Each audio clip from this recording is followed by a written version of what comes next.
A factory worker father hurriedly excused himself upon her announcement. As soon as she uttered those words, my stepmother, with a wicked grin, impulsively splashed tea onto my dad's face. Beside her, she burst into laughter. Surprisingly, my stepfather made no effort to reprimand her. The stain on the suit my dad had meticulously cleaned for this occasion rapidly expanded. Fortunately, the tea was lukewarm, nearly cold, alleviating concerns about burns.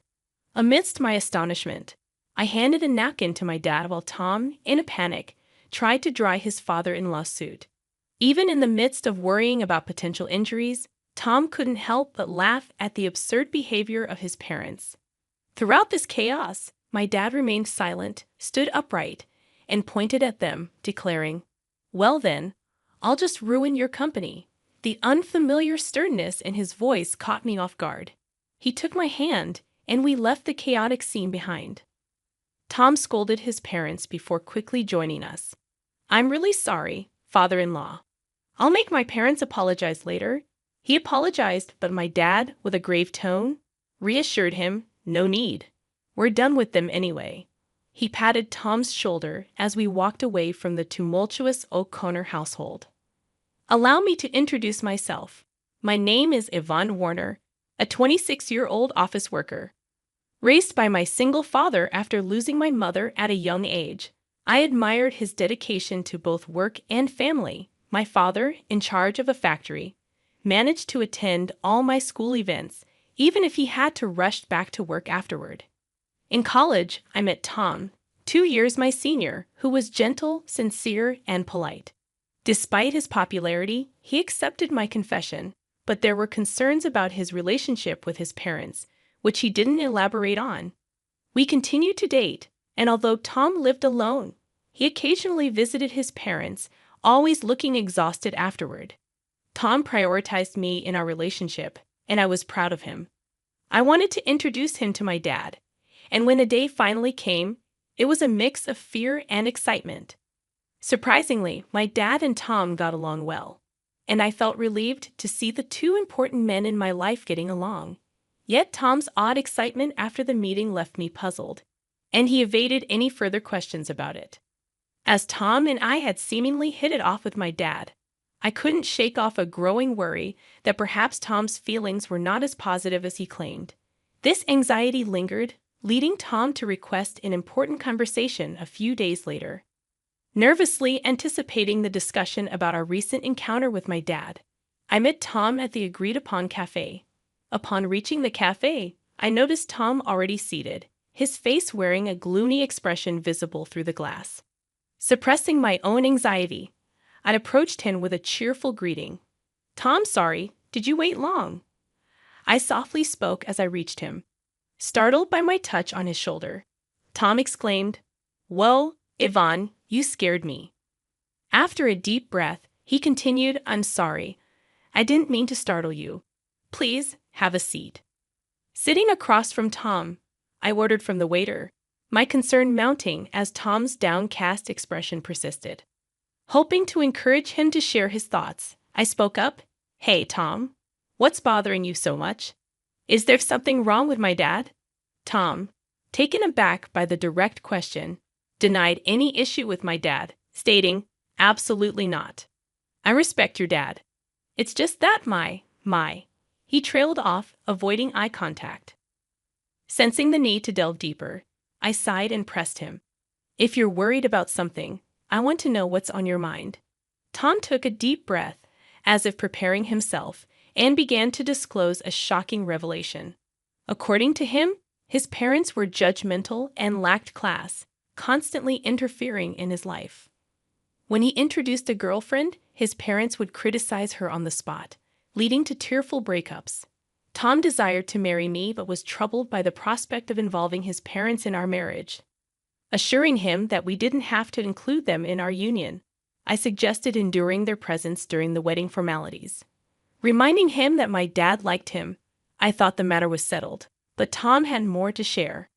He revealed that when he met my dad, he was surprised by the stark contrast to his own parents. Expressing a desire to become the son of such a great man, Tom shared his dilemma about marriage. While he was pleased that my dad liked him, he couldn't decide whether his parents should also become his in-laws. Tom brightened momentarily but sighed deeply afterward. In a moment of realization, Tom looked up and apologized. He proposed a unique solution. When we meet his parents for our marriage, could my dad come along? Tom hoped that the presence of someone so respectable might eventually influence his parents positively. I agreed to discuss it with my dad, but I couldn't help expressing my wish that Tom had approached the conversation differently. Understanding his misstep, Tom quickly apologized and then, with newfound determination, formally proposed marriage to me.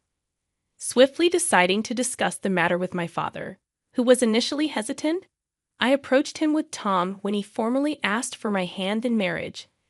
After obtaining my father's agreement, Tom and I arranged a date to meet his parents. On the appointed day, dressed in our best attire, we stood at the front door of Tom's family home, preparing to meet his parents for the first time.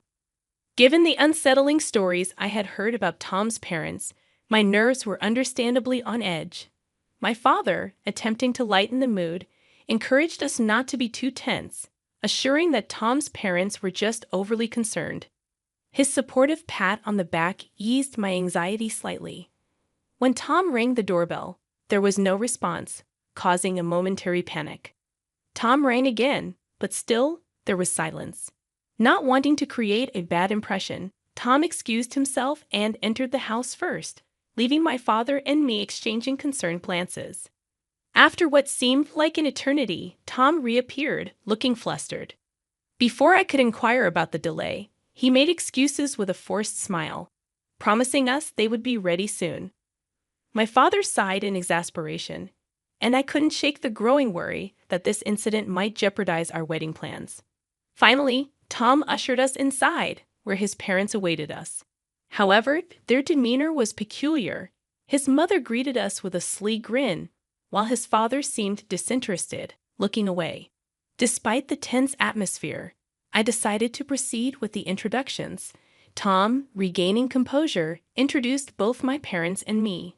Despite the warmth of his thoughtful introduction, his parents sneered, and the atmosphere remained strained. In an awkward turn of events, Tom's mother splashed tea on my father, staining the suit he had meticulously cleaned for the occasion. Shocked, I offered my dad a handkerchief while Tom panickedly tried to wipe off the tea stains. His parents, laughing in response, only fueled Tom's anger. My father, standing up, pointed at them and declared, "Then I'll ruin your company," a tone and statement I had never heard from him before. Taking my hand, he left the house, leaving Tom's parents in the wake of Tom's scolding. Returning to our house with Tom, my father changed clothes, and Tom earnestly apologized for the incident. I could hear my dad's troubled voice during their conversation. Although I was shocked by Tom's parents' actions, I knew they wouldn't be easy to get along with. Seated on the living room sofa, clenching my fists, I replayed the event in my mind, seething at the insult directed at my dad. When my dad and Tom finished changing, Tom immediately apologized to me, almost bowing down, expressing regret for not anticipating such behavior from his parents. His sincerity was evident, and he didn't even ask for forgiveness. Feeling the need to apologize as well, I took Tom's hand as he kneeled on the floor, expressing my regret for suggesting the meeting without fully understanding the situation. Unexpectedly, the situation took a serious turn, and I felt compelled to apologize to my father for the unintended consequences of my thoughtless suggestion. His troubled expression and shrugged shoulders conveyed the difficulty in addressing the situation. Determined to understand the gravity of my dad's threat, I sought clarification. "Dad, was what you said true? Are you really going to ruin their company?" To my question, my dad glanced at Tom and nodded firmly, affirming his intent. My father, the CEO of a renowned local enterprise, revealed that their business was already struggling. As the factory manager and CEO, he had started as a worker in the very factory, sacrificing his dream of becoming a painter to raise me alone after my mother's passing. He worked tirelessly and climbed the corporate ladder through several promotions, Eventually, he took over as the CEO when the former CEO retired. During our recent visit to Tom's family home, we discovered that one of the subsidiaries managed by Tom's father, my father-in-law, belonged to my dad's company. Unfortunately, Tom's parents' prejudices and Tom's mother's premature actions prevented this from being clarified, leading to the present situation. My father explained that his company faced management difficulties, contemplating downsizing without resorting to layoffs. Regret was evident in his words as he considered the impact on his employees. After Tom's serious conversation with my father, he proposed closing down the subsidiary where Tom's parents worked. Concerned about the consequences for Tom's parents, my father questioned if Tom was okay with it. Tom, resolute and having cut ties with his parents, expressed a desire for them to reflect on their actions. Despite the difficulty, he requested permission to get engaged with me. Moved by Tom's earnestness, I also pleaded with my father to allow our engagement. My father, crossing his arms, pondered Tom's words. Despite the recent incident, he eventually gave his approval, setting a condition related to Tom's parents being company executives. My father demanded to know Tom's plan for the employees and made it clear that our marriage would be off if Tom couldn't handle this responsibly. A few days later, Tom presented a plan to my father for his father's company's employees. He had arranged a meeting with my father to discuss possible job placements for all the employees. Tom showed genuine concern for their transition and offered to work for free until they were settled and producing results. He expressed his eagerness to compensate for any shortcomings with his work and salary, and once settled, to re-engage with me. Tom, demonstrating his earnestness, saw himself as partly responsible for his company's collapse and wished to be a positive force in the situation. Upon returning home, I discovered that our marriage would be delayed due to an unavoidable circumstance. When I greeted my father, he expressed, "Welcome back, Ivan. You heard right. I'm sorry for deciding such an important thing on my own, but I thought it wouldn't be fair if I were the only one happy." While he apologized, I seized the opportunity to propose working in the company with Tom, offering to work for free. I insisted that my father should accept Tom's proposal. Despite Tom's attempts to dissuade me, I desperately begged my father, who initially remained silent. After repeated pleas, he uncrossed his arms and quietly nodded. Meanwhile, Tom's parents had yet to apologize. My father seemed to have been waiting for them, but the time had passed. He began preparations to take over Tom's father's company. Time passed, and the day arrived when the company collapsed.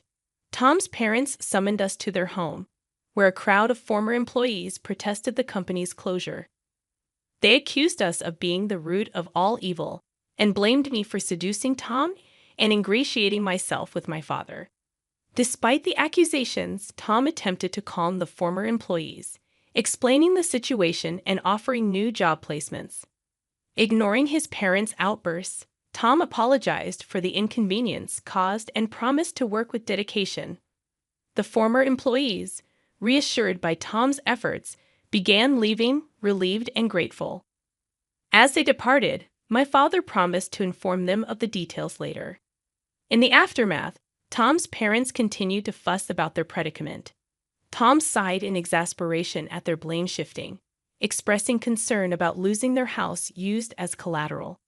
Despite their pleas, Tom's parents were met with indifference as the former employees had already heard the truth from Tom and disregarded the parents' desperate appeals. My father also ignored their words, and the former employees left relieved, leaving Tom's parents to confront the consequences of their actions. "I don't care what you think. You got what you deserved, so it can't be helped. Why don't you learn a little remorse?" My father reprimanded Tom's parents, who seemed oblivious to our scolding. Unable to bear their persistence any longer, I finally lost my patience. "Haven't you just caused trouble for Tom all this time, boasting about being business owners and only caring about titles? Isn't that why this happened?" My words left his parents speechless, seemingly ready to retort, but halted by my father's decisive intervention. He made it clear that he wouldn't allow them to speak further. A business owner is supposed to take responsibility.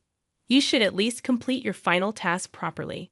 Left without a response, Tom's parents were scolded collectively and could say nothing more.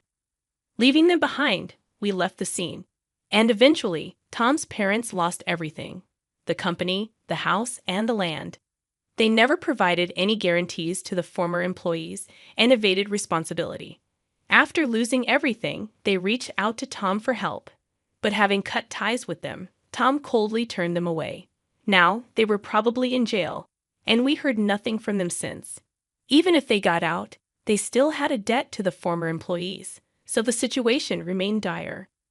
Afterward, Tom and I quit our jobs and joined my father's company. Living off our savings in the first month, we worked for free as promised. One day, we encountered a former employee of Tom's parents' company at work. Eager to shake our hands at the new workplace, the employee expressed their gratitude to my father for giving them a chance. Thanks to Tom for arranging the job, and also conveyed many thanks to me. Despite not remembering the specific incident, I had apparently helped that person carry materials. After expressing immense gratitude, the former employee left, expressing a desire to keep working hard. Feeling somewhat redeemed by his words, we hurried to my father's office, where he warmly welcomed us. Handing us several thick envelopes, he explained, "It's your salaries for the past months." It ended up being multiple envelopes because it couldn't all fit into one. We were stunned, unable to swallow the situation, but my father continued, "Your hard work revitalized the team. They constantly expressed their gratitude and concern for you. I couldn't possibly leave such excellent employees unpaid, and our performance has improved significantly. Thank you truly." Hearing this, we hugged each other and cried, moved by the concern shown for us. My father then added something even more wonderful. "Tom, I'm impressed with your leadership. If you're okay with my daughter, would you marry her?" Overjoyed, Tom replied tearfully, bowing to me and my father. I hugged Tom, crying alongside him. And so we got married.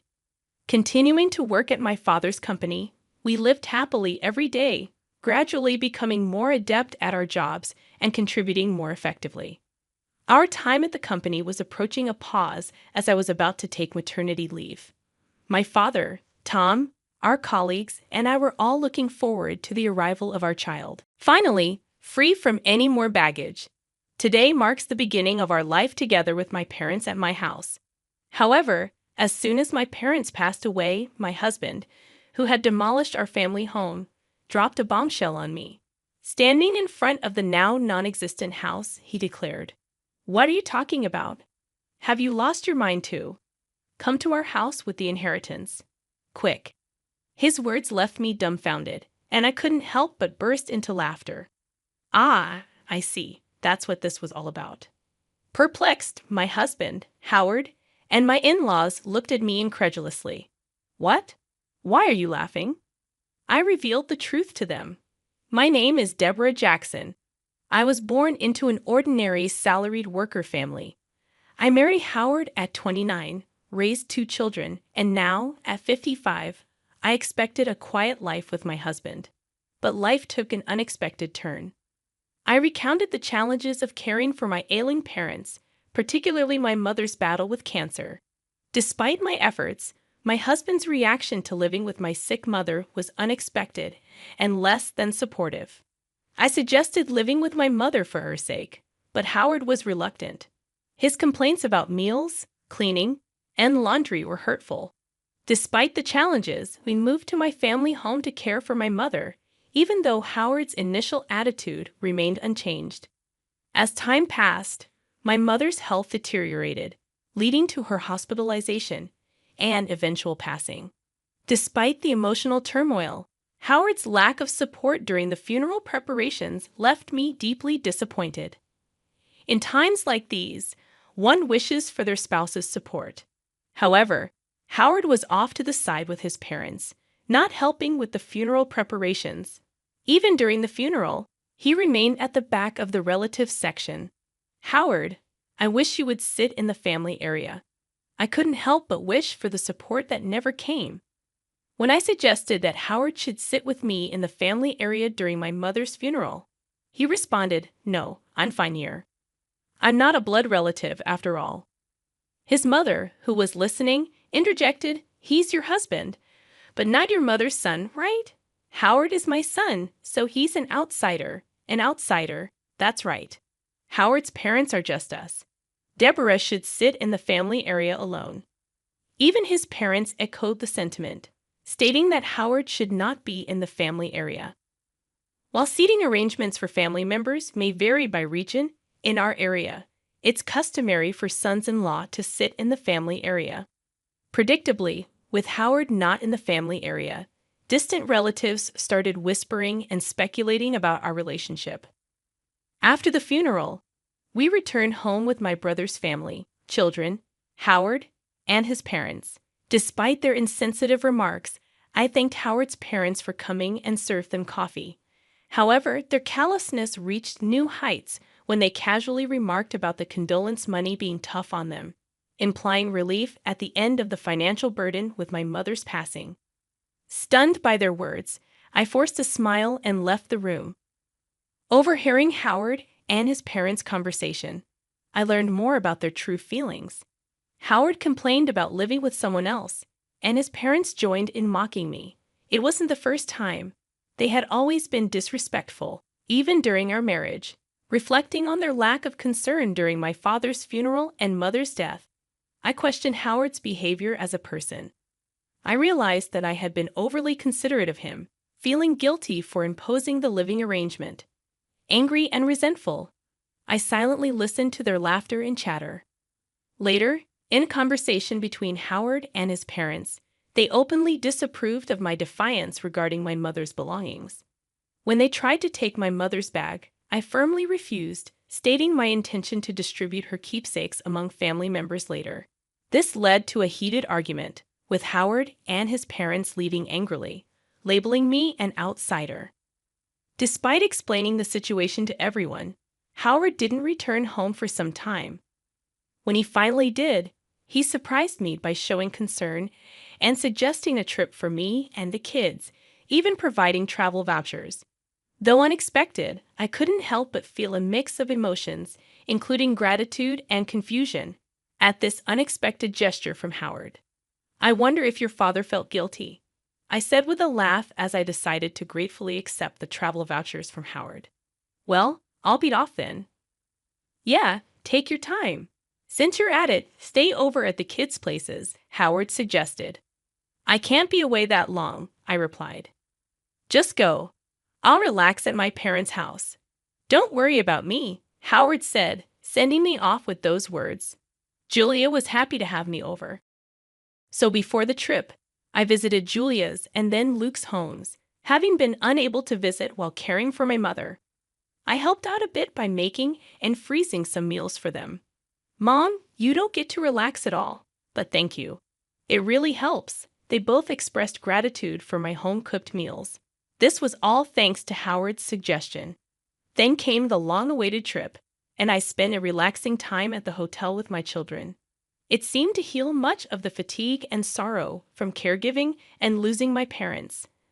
I was away for nearly a week, but both kids returned to their homes with bright smiles. "That was fun. We should thank Dad once in a while," Julia suggested. "Really? Once in a while? But I wonder if he's up to something," I laughed, half-jokingly. "Don't say that. Your father must have had his reasons," Julia replied. I laughed as well, planning to share the memories with Howard and start afresh in our married life. However, upon arriving home, I was at a loss for words. "What's going on?" "The house is—" I looked around in confusion, checking my location. Despite being a familiar place, our family home was gone. Then Howard appeared from nowhere, with his parents behind him, smirking at my dumbfounded expression. "Howard, what's the meaning of this?" I asked. Howard, like his parents, replied with an eerie smile. "Finally, the baggage is gone. From today, we'll be living with my parents at my house." "What are you talking about?" I retorted calmly to Howard's arrogant statement. Then Howard spoke. "Lost your mind? Your family home has been demolished. Come to our house with the inheritance. Already, everything you inherited belongs to Howard." I realized what had happened. The disappearance of my house was Howard's doing, all for the sake of inheritance. Despite being overwhelmed with frustration and sadness, I couldn't let Howard have his way. No way, I thought to myself. I burst into laughter at their smirking faces. What? Why are you laughing? What a strange woman. Has she gone mad? My mother-in-law looked at me as if I were something eerie. I faced them and spoke up. Don't you guys know? Know what? I then said to Howard, first of all, I didn't inherit a single penny, so there's no inheritance. I started laughing again after saying this. Maybe they thought they had become rich through inheritance. Their wild imaginations and actions were simply laughable to me. What do you mean? Explain yourself? Howard demanded an explanation, but I remained silent. I thought there was no need to enlighten them before that. I'm not going to live with strangers. If you want to live together, do it alone. Ignoring Howard's question and rejecting his initial proposition, my mother-in-law flared up in anger. You helped with your parents' household, but you won't do ours. You know why I did that, right? I agreed to live together, didn't I? I said we didn't need to live together, but you chose to do so because you didn't want to do housework. My rebuttal left Howard and my mother-in-law biting their lips in frustration and demolishing my family home on your own. There are things you can and can't do. I yelled at them on the spot, then left the scene. Behind me, Howard's voice called out, "Where are you going?" However, I didn't turn back. I had to secure a place to sleep for the night, and I didn't want to see Howard's face. I immediately consulted a lawyer. It couldn't be that easy to demolish a house. The house was still in my mother's name. When I wondered which company had taken the job, an unbelievable truth came to light. Howard and my father-in-law had directly demolished the house themselves. They had meticulously prepared, enlisting the help of acquaintances from my father-in-law's demolition company and renting heavy machinery. Moreover, they had given me the travel vouchers to drive me out. The realization of being utterly deceived brought tears to my eyes and filled me with frustration. Is there any way to punish the three of them? I asked the lawyer through tears, and he smiled kindly. Your husband, who demolished the house registered under your mother's name without permission, can be charged with criminal damage and sued for compensation. Let's start by demanding a proper apology from your husband and his parents. I nodded at his words, and the lawyer promptly started the proceedings. A few days later, an irate call came from Howard. What's this letter of demand about? Oh, you received it. Since you destroyed our important house, you'll have to compensate for it. Compensate. I told you we were moving into the family home. I demolished an unused house for you. You should be grateful, not demanding compensation. Just bring your inheritance and come back home. Howard arrogantly insisted. Grateful for being demolished? Really? And about the inheritance coming home? There's none to bring since I didn't inherit anything. I shouted back over the phone. Howard fell silent, seemingly stunned by my outburst. The reason I laughed when the house was demolished was precisely this. I had a whole year to spend with my mother. It was obvious we would have discussed the inheritance. Then I said, I don't need anything. Give it all to my brother. Thus, all cash and securities were inherited by my brother. He said that I should get the house since he lived far away and couldn't manage it. If I wasn't going to live there, it could be rented out to someone else. That was the plan for me to inherit the house anyway. Either you and your father restore the family home to its original state or pay the amount written there. This amount, I'm being kind enough to suggest a settlement. If you can't pay, I'll file a police report and sue you, I spoke firmly.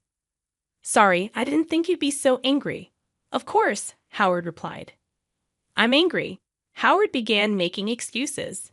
He thought that as long as the family home was there, he couldn't live with his parents, especially since his father had always wanted to live with us. My father-in-law was fond of Luke and seemed to have wanted to live with him. He had refused to live together back then because it would have made commuting difficult, but his parents seemed to think I was the one opposed to it. So it turns out that Howard had convinced his parents to agree to this plan by demolishing my family home and making them believe I would move in with the inheritance.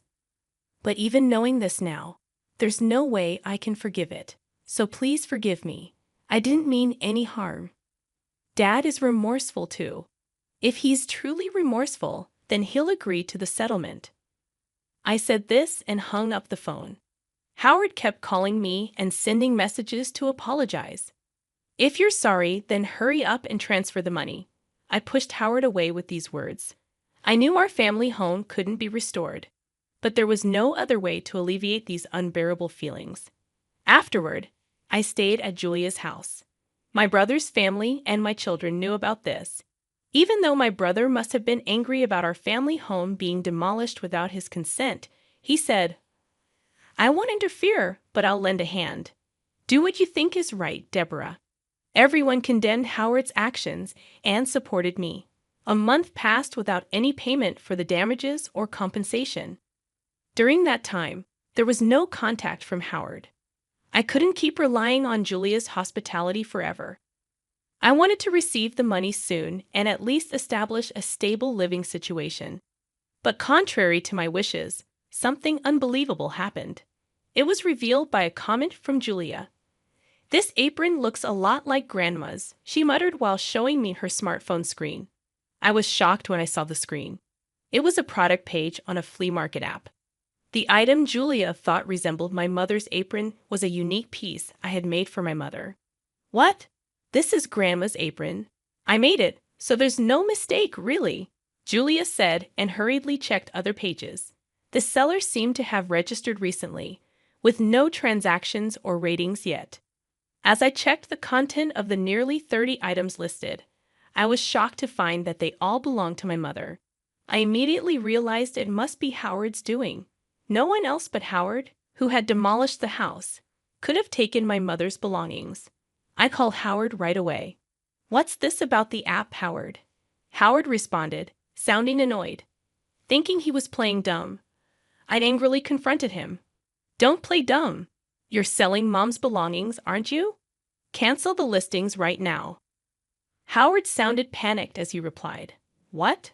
No, it's not me. Who else would do such a thing? I'm coming over to get everything back. I hung up and immediately went to Howard's parents' house with Julia. Upon arriving at Howard's parents' house, I immediately called out to Howard. He came out to meet us at the entrance, where I confronted him. I don't know anything about it, Howard said. Dad, tell the truth. Julia, supporting me, also pressed Howard for answers. He was visibly flustered. While this was happening, Howard's parents, perhaps realizing we were there, showed up too. Oh, Julia, you're here? She smiled happily upon seeing Julia. Julia, clearly upset, spoke to her grandmother. Tell Dad to tell the truth. The truth. It seems like Dad is selling the stuff Grandma passed away. With hearing this, my mother-in-law laughed.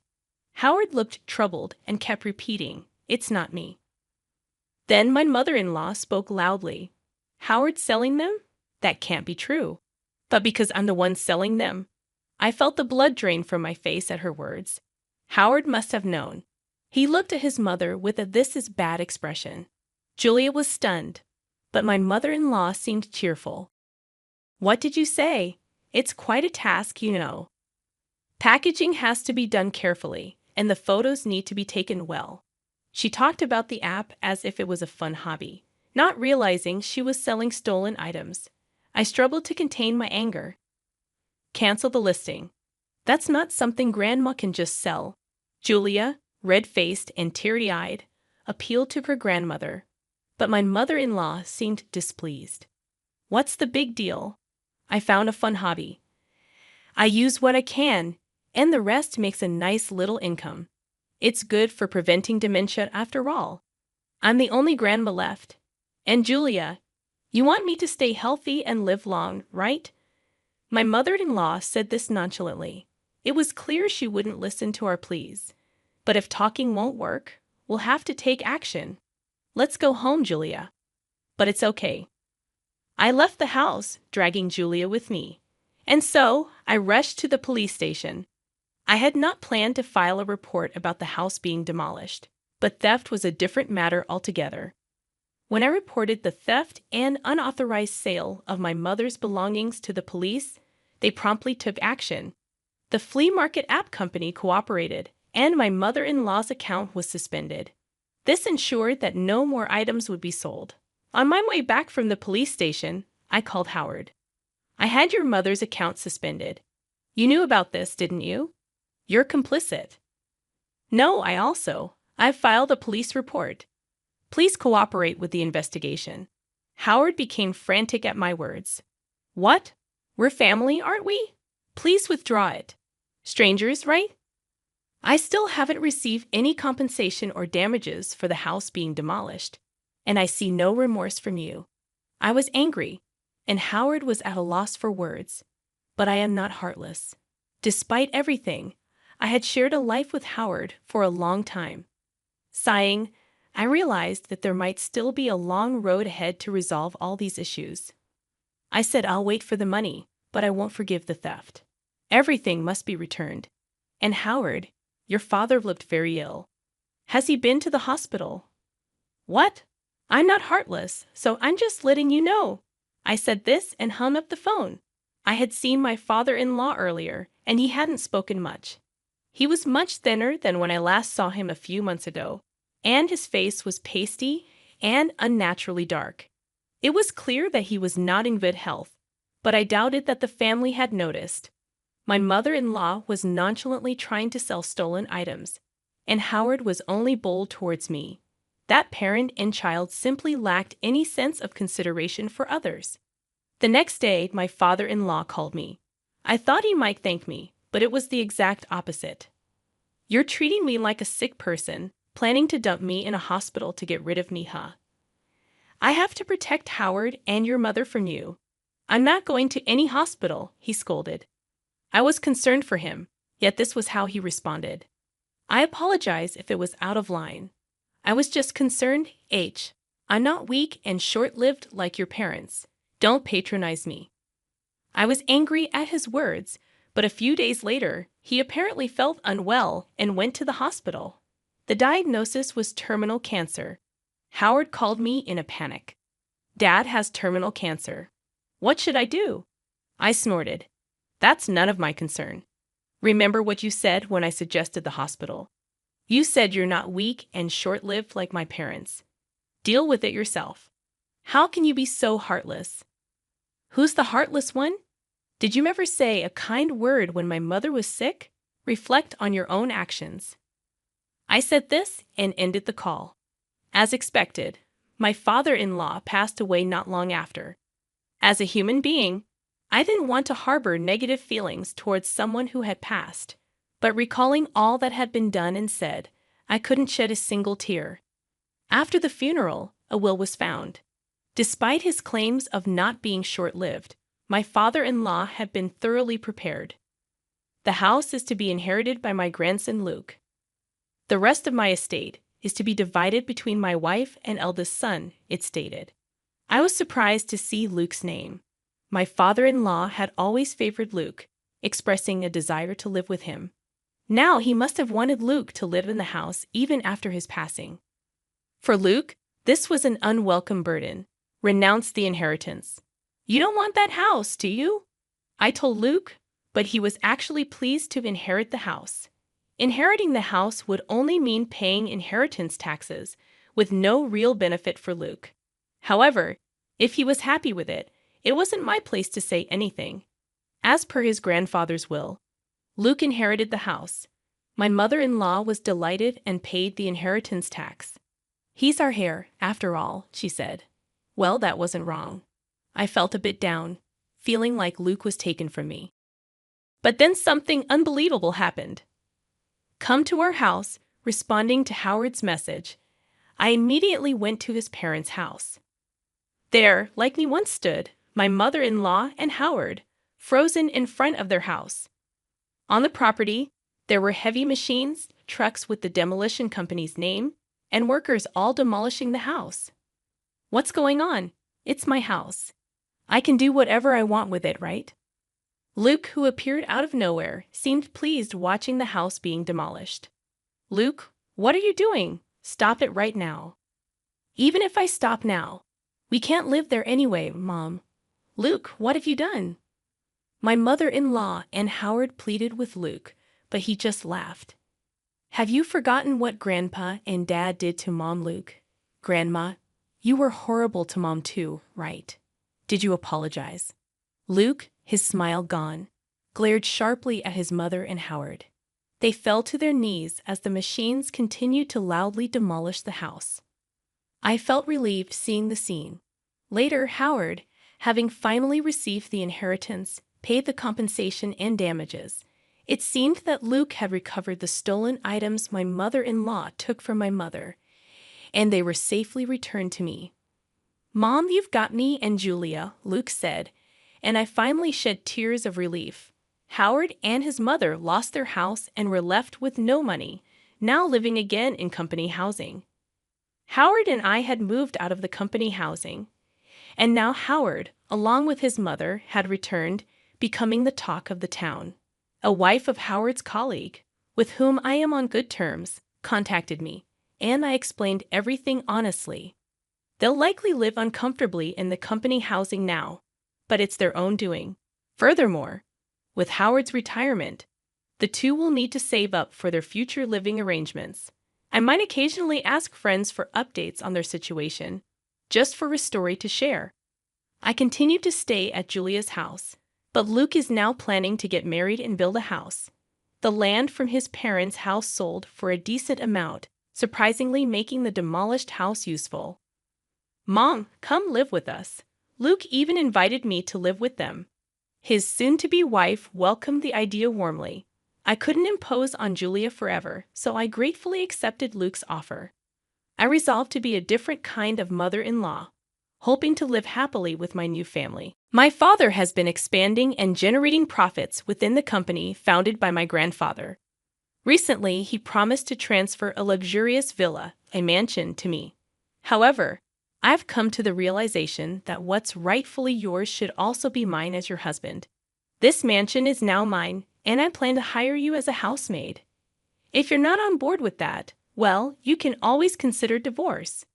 As it turns out, despite the mansion supposedly being in my name, my husband had clandestinely inscribed his own name on the legal papers. Does he genuinely believe that's acceptable? Does he comprehend the potential consequences of such actions? My name is Aaron, and while I don't intend to boast, I was born into a wealthy family. My father, the CEO of several companies, inherited the business from my grandfather, who initially started a small shop repairing and selling TVs and music systems. Over time, the company flourished, expanding into various branches and diversifying into the IT sector. My father's foresight, selling computers and accessories before they gained widespread popularity, proved to be a lucrative move. Besides IT, he ventured into real estate, collaborating with local businesses and actively contributing to community development.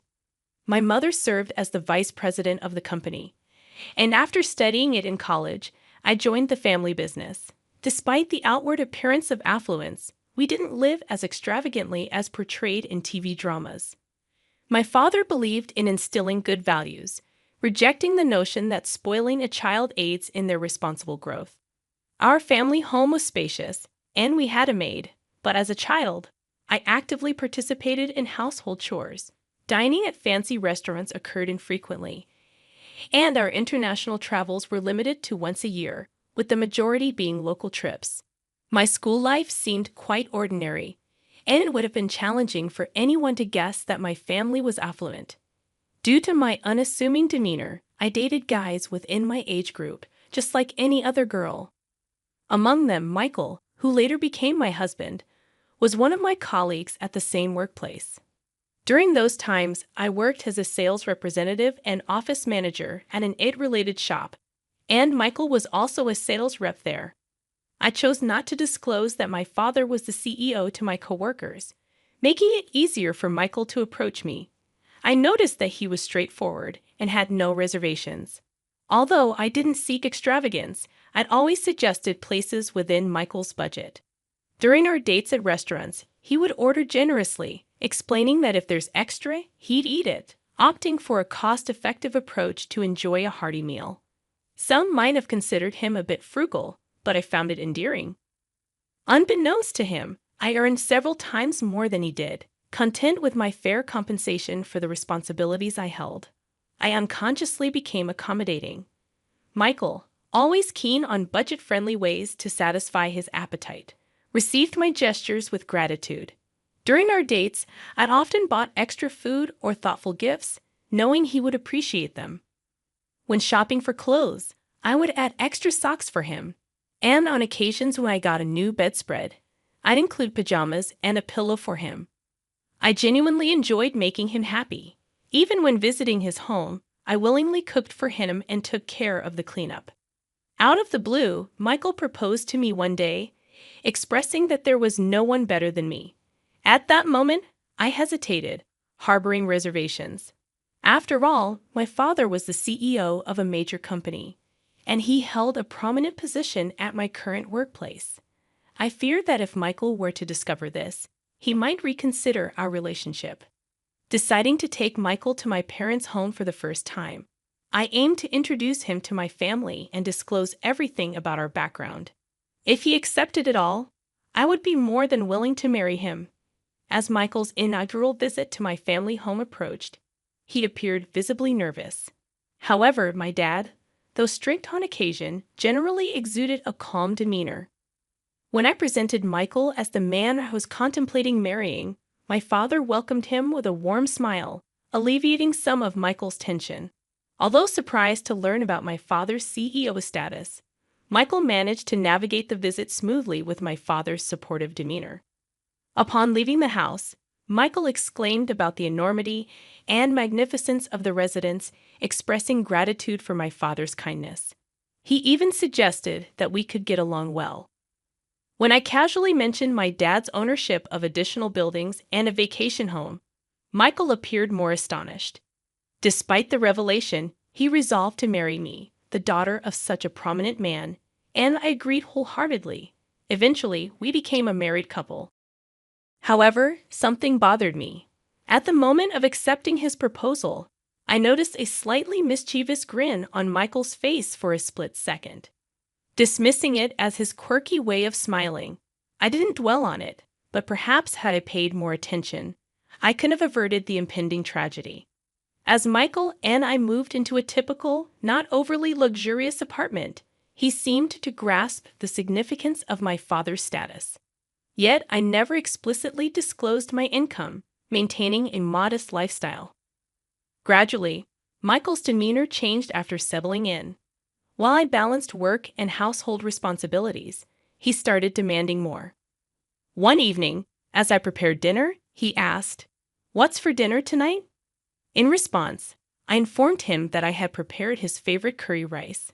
However, to my surprise, he appeared dissatisfied as he sat on the sofa. Letting out a sigh, he expressed his desire for something like a prime beef steak once in a while. This caught me off guard, as he had never complained about my cooking before. I pointed out that prime beef was quite expensive, but he clicked his tongue in annoyance, insisting that, considering my father's earnings, indulging in prime beef occasionally should not be a big deal. Reluctantly, I agreed to get prime beef for the next day. Michael smirked, stating that we should be able to enjoy such things normally from now on. While my salary could afford such luxuries, my previous lifestyle had instilled a reluctance to spend so extravagantly. However, to avoid issues early in our marriage, I resigned myself to the decision to actually cook prime beef steak.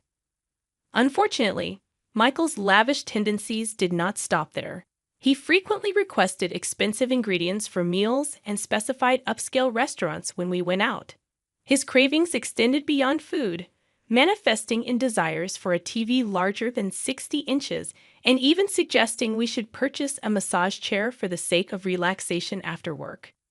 These remarks became more frequent, and I began to feel that it was getting out of hand. I questioned the need for such extravagant items, expressing my concern about the expenses involved. Frustrated, I finally retorted, asking him if he thought we were made of money. I challenged his extravagant lifestyle, stating that living so lavishly was unnecessary.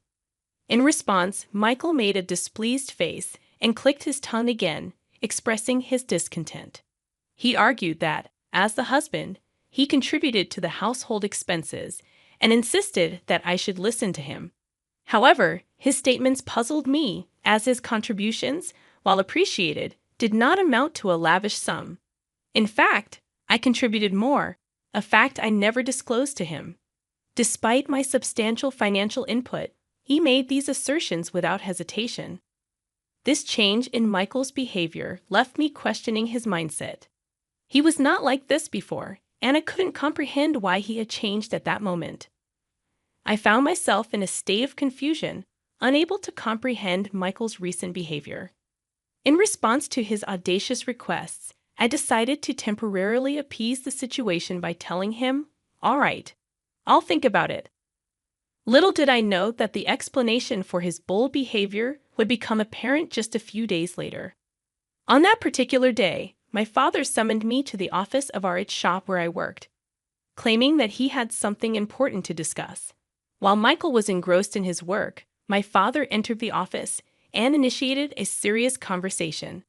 He expressed uncertainty about how much longer he could continue as the CEO and hinted at the possibility of me taking over in the future. Furthermore, he mentioned transferring the vacation home to me. This vacation home, briefly mentioned to Michael earlier, resembled a large lodge located about a 30-minute drive away. It was a place where my father used to host gatherings with town shop owners, under the guise of meetings. Although such meetings were no longer held, the house was consistently ready to be lived in, maintained by a housekeeper. My father offered me the freedom to use the vacation home however I wanted. This proposition left me torn, as I had no concrete idea of how to utilize such a property. The vacation home boasted over 6,000 square feet, with a lavish garden surrounded by nature, akin to a mansion. Lacking the social connections to host significant parties, I contemplated keeping it as an asset. I conveyed to my father that I would positively consider his proposal but needed more time to make a decision.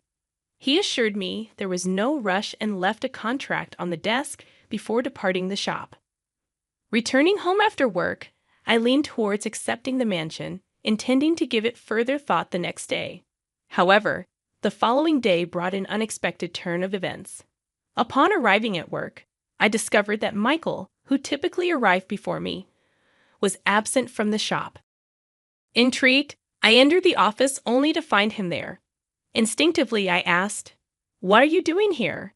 To my surprise, he flashed a document in my face, stating, "I overheard the conversation about the mansion yesterday. Sounds like an amazing deal, right?" Dumbfounded by Michael's audacious move, I reluctantly signed the document he flaunted, a contract my father had handed me just the day before. Shockingly, Michael had inscribed his own name on it. I was utterly taken aback and couldn't help but express my disbelief. "What on earth are you doing?" I questioned him, but Michael, without a hint of remorse, casually responded, "Why not? Your dad said he's giving away an amazing mansion, right? If you won't decide, I figured I'd take it." He said this with a smirk, but there was no way I could accept it. Persistently, I pleaded with him, emphasizing the house's worth of $4 million and my father's intention to give it to me. However, Michael dismissed my concerns with a nonchalant laugh. $4 million bucks? Dan, that's impressive. Think about it. I have the right to this mansion because you're my wife, and I'm your husband, so I have a right to what's yours. Moreover, your dad really likes me. He probably won't have any complaints. So from today, this villa is my house. If you live in a wealthy house, you've got to make use of it. How about I hire you as a maid in this mansion? If you have any complaints, I'll divorce you anytime, he confidently declared. It was at that moment when I recalled Michael's past actions and words, and everything finally clicked. He seemingly had no qualms about taking from others, even if it meant practically stealing, without feeling guilty. During our dating days, I'd always showered him with gifts, but he never reciprocated. My giving nature might have corrupted him, leading him to believe that what was mine was automatically his. My dad's kindness to Michael likely made him feel my father was easy to manipulate, and perhaps he perceived me as even more gullible. With a plan forming in my mind, I decided to confront him. I declared, "Fine then. This mansion is yours, but I'm not going to be your maid. Let's get a divorce. Take care." After that, I returned to my job and, during my lunch break, called a divorce lawyer to initiate the process. Michael, seemingly unfazed, responded with bravado, claiming he was fine with it and canceling the lease on his current place. Little did he know that tragedy was about to hit him, and he just hadn't realized it yet. Later, I went back to my parents' place and shared everything with my father. From that point on, everything unfolded according to my plan. A few weeks later, Michael called me in a state of panic, having received an enormous bill. While his shock was understandable, it was only fair, considering the fixed property tax on the $4 million house he had claimed as his own. I casually informed Michael that he should expect to pay around that much for the property tax. However, he appeared utterly clueless, lacking knowledge that paying tax on owned property is common. Normally, my father would have covered the tax if he had received the property. But upon hearing the entire story, my usually calm father was furious. Despite my warnings about my father's strict nature, he declared he can have it if he can afford it, and accepted the property transfer to Michael. To be honest, a part of me wanted Michael to learn a tough lesson, and there was no way he could afford the hefty amount. Frustrated with Michael's persistent pleas, I decided to deliver a final blow. The annual property tax, I revealed, amounted to about $60,000. It dawned on me that Michael always had a mindset of trying to take advantage of his friends, possibly driving them away and leaving him without anyone to teach him common sense. Acknowledging that I may have been a bit unreasonable, I admitted that my once cute perception of Michael had drastically changed. Without any sympathy left, I hung up the phone. Subsequently, Michael couldn't sustain living in the house and faced forced eviction. Realizing he couldn't afford it, my father reverted the property deed back to my name, incurring the gift tax himself. Meanwhile, Michael faced severe consequences. He was fired from his job and charged with unlawfully changing the property deed. He received scoldings from his parents and was shunned by acquaintances. Now jobless and friendless, he barely scraped by in a rundown apartment, working odd jobs. His parents were even considering disowning him. As for me, I've been gradually preparing to take over my father's company. My father once told me that success in business doesn't come from looking for shortcuts. Reflecting on the fact that I almost married Michael, I deeply understand the truth in his words. Inspired by my father's greatness, I push forward every day in my involvement in running the business.